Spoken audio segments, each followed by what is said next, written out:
Salut à tous, c'est Mike, bienvenue sur Trollist, on est toujours sur Octogone, on est sur le centre de Edge, je suis avec Mike, comment ça va? Très bien Mike. Parfait. Écoute Mike, qu'est-ce que tu peux nous dire sur... on va faire le tour du stand, on va parler un peu de tout ce que vous avez sur le stand là. On va commencer par la petite licence qui s'appelle Star Wars. C'est un petit jeu qui vient de sortir. Ouais, c'est ça. Alors il y a déjà pas mal de boîtes, on voit pas mal de choses, mais c'est un jeu qui est quand même un peu ancien. Oui. Et donc du coup, qu'est-ce qui arrive là? Alors plusieurs choses. La première, on a toute une série de réimpressions qui vont arriver, Ouais. notamment de scénarios sur les gammes de Aux Confins de l'Empire, mais aussi de l'ère de la Rébellion. Parce que Par-delà la bordure, qui était la première campagne qui a été sortie, était épuisée depuis longtemps, donc ça on la ressort. Par ailleurs, on va ressortir évidemment le Joyau d'Yavin, qui était une campagne aussi qui était plus disponible depuis longtemps. Qu'est-ce qu'on a prévu? On a prévu de réimprimer Au cœur de l'inconnu. Et enfin, après derrière, sur l'ère de la Rébellion, il y a Assaut sur Ardawan qui va ressortir. Et pour Force et Destinée, c'est les Chroniques du Gardien. Ok, et donc c'est des choses que les gens n'ont pas forcément. Alors moi j'en parlais à Max qui tient la caméra là, et qui est plutôt spécialiste de la gamme de Star Wars pour le coup. Et ouais, c'est des choses que les gens n'ont pas forcément, donc ceux Non. qui les avaient pas, ils vont pouvoir les choper. Donc plutôt cool d'avoir ça, parce que c'est vrai que c'était en rupture depuis un sacré moment du coup. Ouais. En fait, on voulait se concentrer sur des réimpressions d'aventures et de De campagnes, scénarios et de campagnes parce pour, qu'il y a le reste, c'est vrai qu'on est plutôt carré, ça va bien, et on va continuer les reprints de toute façon pour être sûr que les gens puissent trouver les choses qu'ils cherchent depuis longtemps, et puis qu'ils n'aient pas à les payer 3 millions de dollars sur de l'occasion à prix complètement délirant. Ouais. Bon, parfait. Est-ce qu'on enchaîne un peu plus loin du coup? On peut enchaîner un peu plus loin, on va aller au hasard donc sur les gens des 5 anneaux. Alors là, pour le coup, ça sera plutôt début d'année prochaine. Pourquoi début d'année prochaine, donc milieu d'année prochaine. En fin d'année, là, de cette année, on va sortir le clanbook sur les scorpions, qui va s'appeler End of Secrets en anglais. Donc ça veut dire qu'en 2027, on va sortir la version française, tout simplement. Même formule que pour les enfants des 5 vents. Un scénario à l'intérieur qui conclut l'ouvrage, mais ça va être du coup après les licornes, ça va être le dernier clan majeur qui seront les scorpions, qui vont sortir d'abord en anglais cette année et qui sortiront en français l'année prochaine. Courant 2027 du voilà. coup.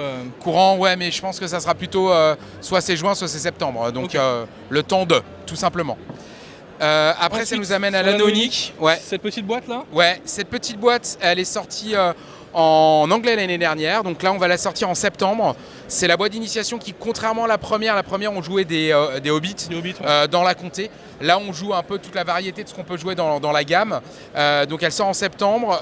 C'est une boîte qui est moins chère que la précédente. Après pour moi elle est plus petite aussi, elle est moins épaisse, il y a moins de contenu que dans la première. Et on sort aussi en même temps, on va sortir un set de dés, parce que beaucoup de fans se plaignaient qu'ils n'arrivaient pas à avoir de dés ou qu'ils galéraient à pouvoir les acheter en Suède avec les frais de port qui étaient importants. Donc c'est les mêmes dés qu'on a mis dans la version révisée de la boîte qu'on avait fait avec nos propres dés. Voilà, qui était exactement avec les cartes qu'on avait mis dans les fonds de boîte. Dans le fond de la boîte et la et carte. donc voilà, on va sortir les sets de dés avec. Et après, là il y a End of the White Wizard qui sort en juin là, en anglais. On sortira End of the White Wizard en français. Je pense que ça va être un février-mars 2027. Ouais. Tout simplement. De toute façon, on suit la gamme au fur et à mesure où elle sort. Et là, dernièrement, il y avait le Royaume des Trois Anneaux qui est sorti il y a un mois, à peu près un mois, tranquillement. Sorti assez récemment. Voilà. Passons sur la dernière partie, mais pas la moindre. Ouais, il y a de quoi faire. Pas mal de très jolies choses.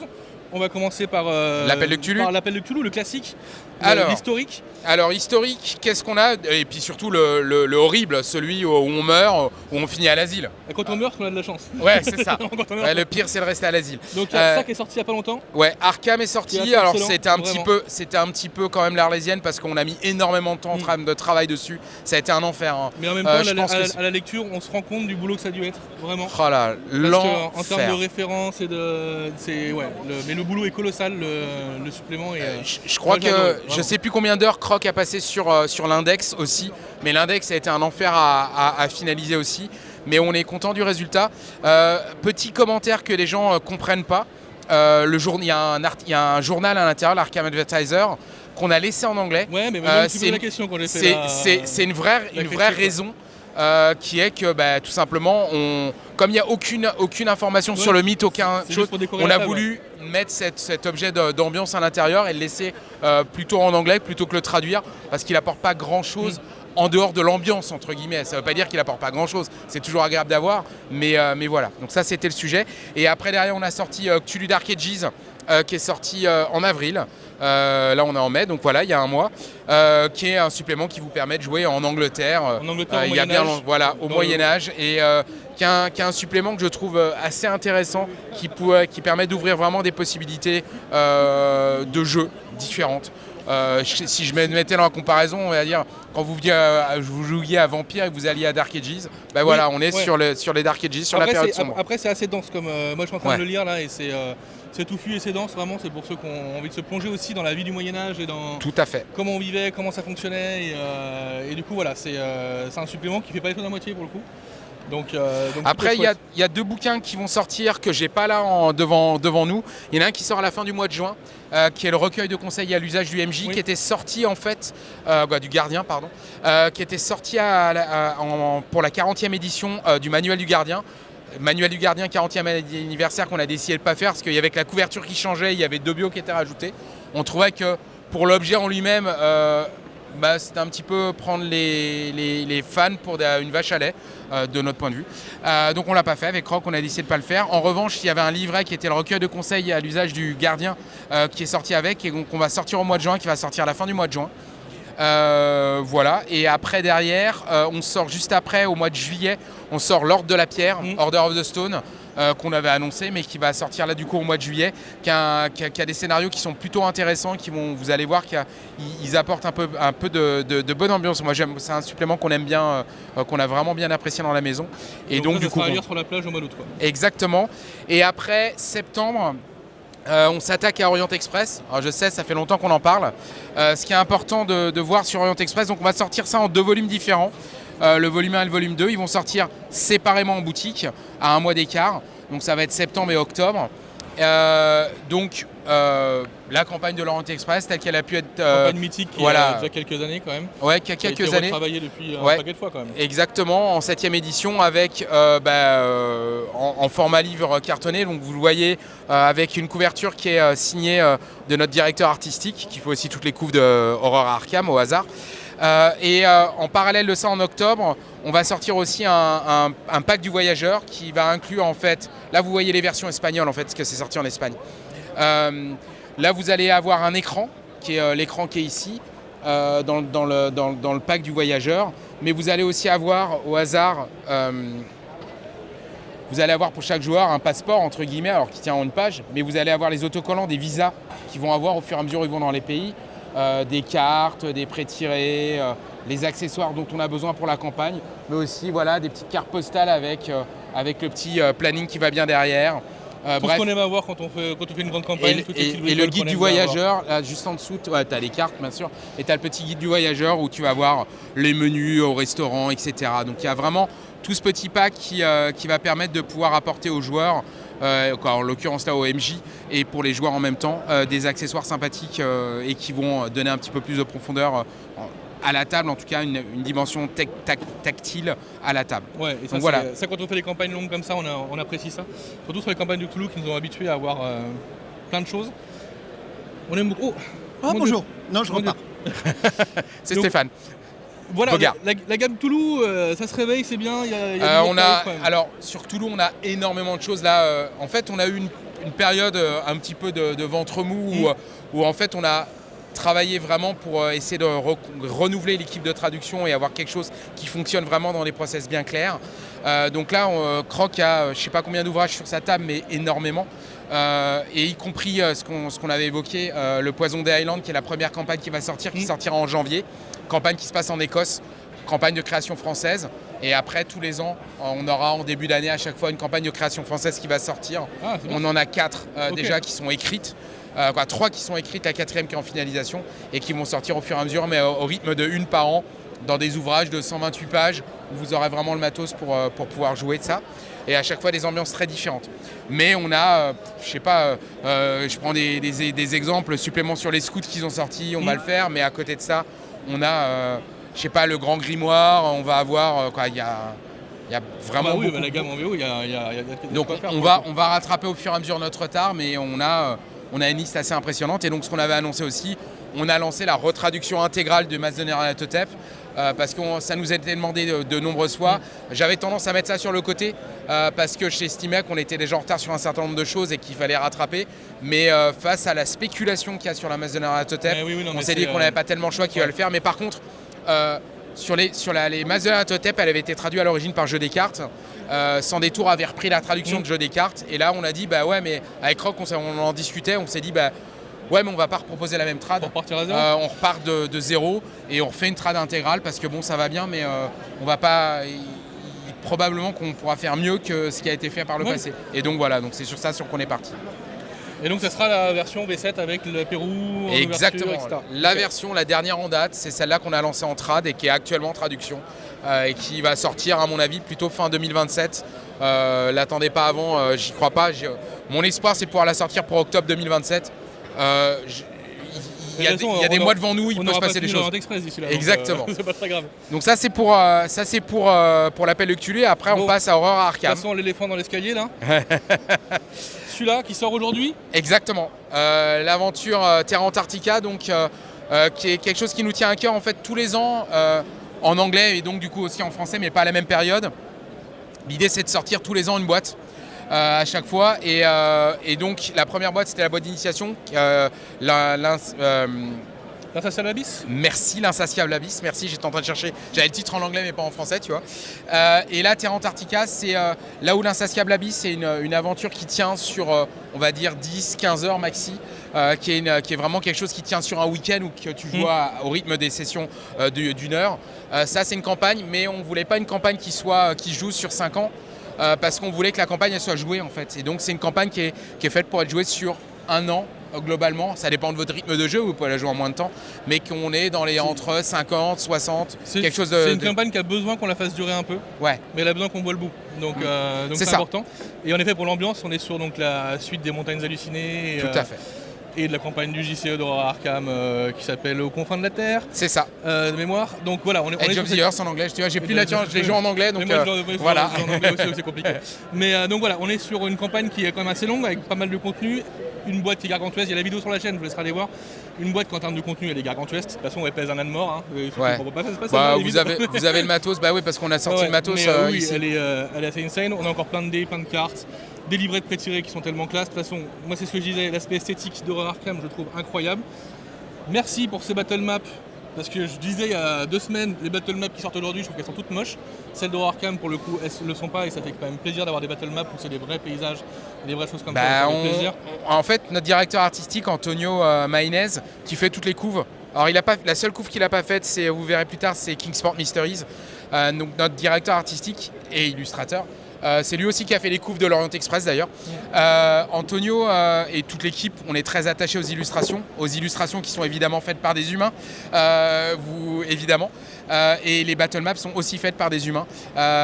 Mais c'est des trucs sur lesquels, alors ça coûte, hein, on est d'accord, mais on aime bien être satisfait du résultat. Ouais, donc on veut pas des cartes qui soient faites par l'ordinateur tout bêtement et qui soient génériques, qui utilisent des tuiles, des trucs qui génériques. Non, on croise malheureusement souvent. Et c'est vrai que quand on pose ça à table pour avoir une cité antidiluvienne, ça a plus de gueule que si c'est un truc qui est fait par Dungeon, je sais pas quoi. Ou, voilà. Donc, moi, ce que j'aime personnellement dans Terra Antarctica le plus, c'est les portraits de l'équipage, que je trouve complètement. Et c'est Antonio qui les a fait encore. Je suis d'accord. Ils sont méga classe, pardon. Donc voilà, donc ça c'est un truc qui m'éclate.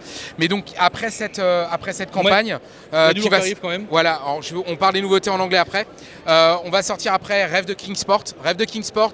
Les Rêves de Kingsport, c'est un supplément de contexte qui s'intéresse à Kingsport et donc qui s'intéresse aussi. Et qui est lié à la contrée des rêves. Et au contrée du rêve. Il s'intéresse aux deux. De la même façon, il y a comme toujours dans les bouquins d'Arkham, même sur un bouquin de contexte comme le livre de base, il y avait un scénar, il y a un scénar à l'intérieur. Pour moi, il n'est pas question quand dans un livre, il n'y a pas au moins un scénar. Donc il y a de la matière à jouer dans chaque élément que tu vends avec la gamme. Avec Rock, l'idée derrière cette gamme, c'est qu'on veut que ce soit une gamme qui soit jouée. Pas une gamme qui soit juste collectionnée, qui soit lue dans l'étagère. On veut que les gens y jouent en fait. Donc c'est un truc qui nous tient à cœur et donc c'est pour ça qu'il y a un scénar à l'intérieur. Ça transpire sur la facilité qu'on a à la mettre à table. Que ce soit les boîtes, mais pas uniquement les boîtes, même les bouquins, parce que du coup il y a le livre de base qui est sorti, il y a le recueil Mystère Arkham, ouais. Où c'est vrai qu'en fait on a envie de jouer avec, on a envie de le poser, on a les battle maps qui sont dans le bouquin déjà à la base. Tout à fait. Les PDF qui sont offerts, on le souligne jamais assez, mais ça c'est quand même une initiative qui fait vraiment plaisir. ça fait vraiment plaisir. Et pour le coup, en fait, tu as tes battle maps, tu as tes fiches de personnages. Tu peux récupérer celles de la boîte d'initiation aussi si tu en as besoin. Oui. Et en fait, tu te rends compte que tous les scénars sont jouables avec les pré-tirés qui sont proposés dans les boîtes. Tous ces différents pré-tirés. Et d'ailleurs, on n'en a pas parlé, mais dans Terra Antarctica, tu en as 5 nouveaux. Ils expliquent, donc il y a 5 nouveaux, mais ils expliquent qu'on peut reprendre ceux de la boîte d'initiation. Tout à fait. On peut en prendre qu'on a créé avec le livre de base. C'était une volonté de notre part avec Croc de se dire il y a des gens qui vont acheter que les boîtes. Donc, si le livre de base, il propose du background, il propose de plein de choses et il propose de créer tes persos. Mais il y a des gens qui voudront pas ça. Ils préfèrent jouer quelque chose qui soit prêt à jouer. Et donc, de ce point de vue-là, ce qui est le cas de Terra Antarctica, on peut la jouer soit si tu possèdes la boîte d'initiation, soit si tu possèdes le livre de base. Et je dirais même que dans l'absolu, tu peux la jouer sans. Tu vas télécharger l'aventure Le Festin Interrompu qui était le prologue de la boîte d'initiation. Il y a un résumé de règles. Tu peux avec le résumé de règles le maîtriser, la boîte d'initiation. La boîte de Terra Antarctica, tu peux la maîtriser comme ça.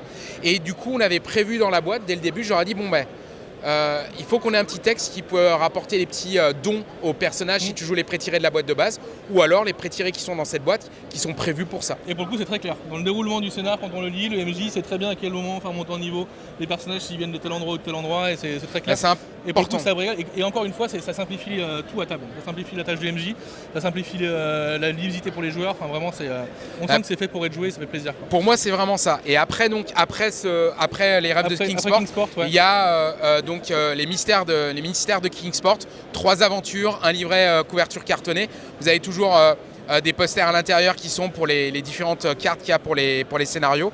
Pareil, une autre ambiance, toujours liée sur les contrées du rêve et Kingsport, comme le supplément, et qui vont en fait proposer 3 aventures qui vont être des extensions dans le cadre du livre qui est sorti juste avant. En fait, c'est pour montrer comment on peut mettre en scène ça, et après, libre à vous de créer vos propres aventures, mais au cas où, on a cet exemple-là.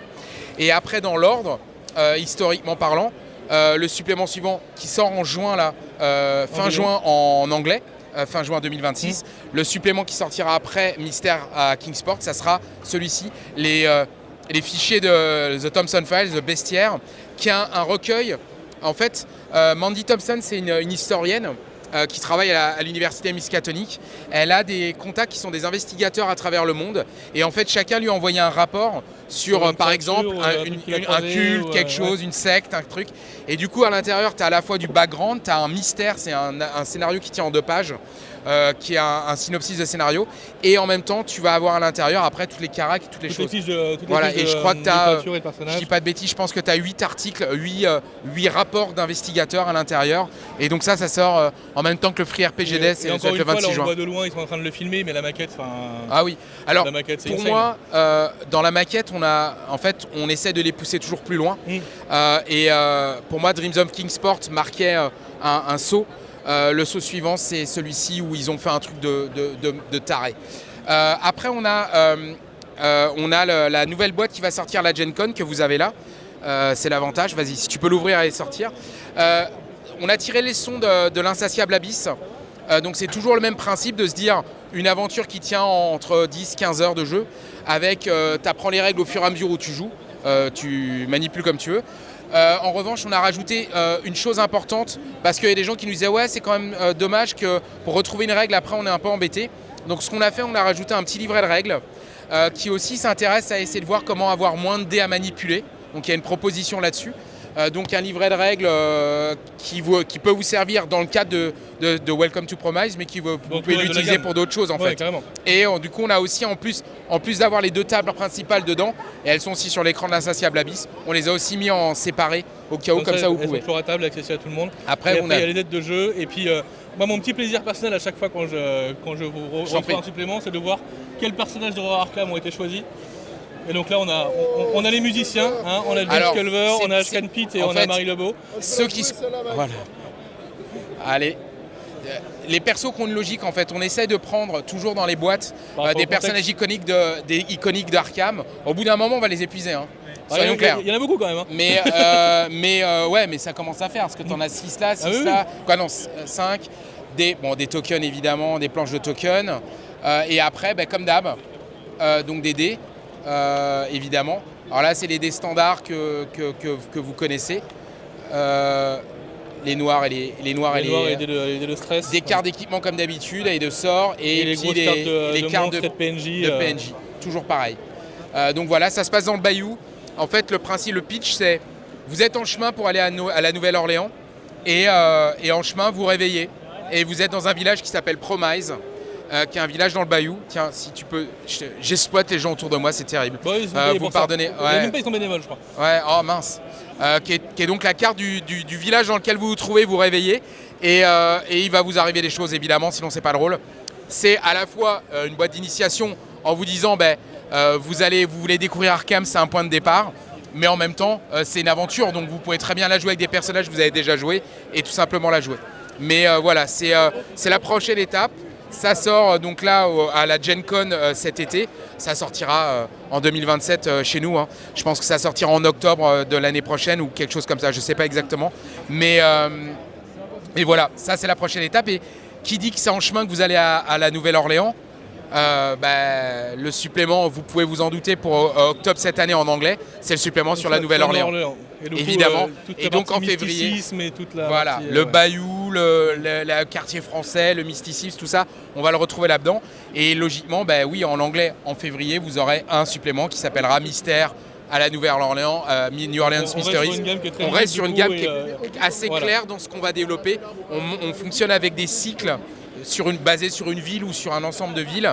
Et chaque année, il y a une nouvelle ville et chaque année, il y a une nouvelle boîte. On sort une boîte tous les ans, toujours en anglais à la Gen Con. Et après, derrière, en français, en décalé. En français, tout simplement.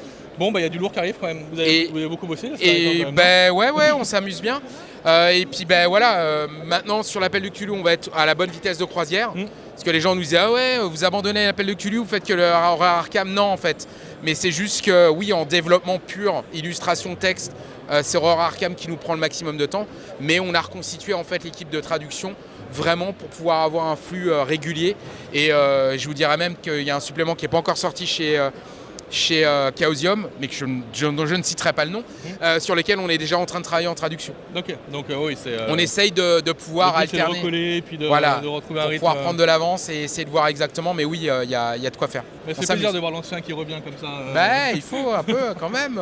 Il commence à se dire, oh là, il y a tout le petits jeunes là, qui arrivent avec leurs boîtes, leurs pions et tout.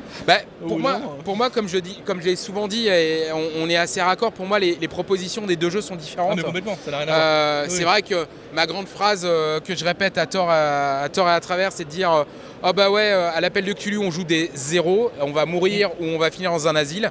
Ce qui est important, c'est vraiment l'histoire. On participe à cette histoire, on va avoir des choses qui sont assez terribles. Et si on est confronté à une adversité monstrueuse, on va mourir. À Horreur Arkham, c'est du pull passé, complètement assumé. Quand les monstres vont arriver, il est possible qu'on va plutôt sortir les guns et on va y aller. Ouais, mais il y a aussi des histoires Horror importantes. Arkham pourra être joué par des personnes qui n'aimeraient pas l'appel de Cthulhu. Voilà, exactement.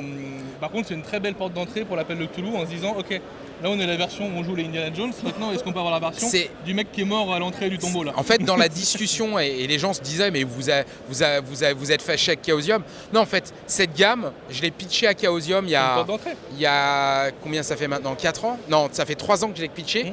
Et je leur ai dit, voilà, pour moi, l'horreur Arkham, c'est l'escalier, les premières marches de l'escalier qui vont mener les gens à l'appel de Cthulhu. Et c'est vraiment ça.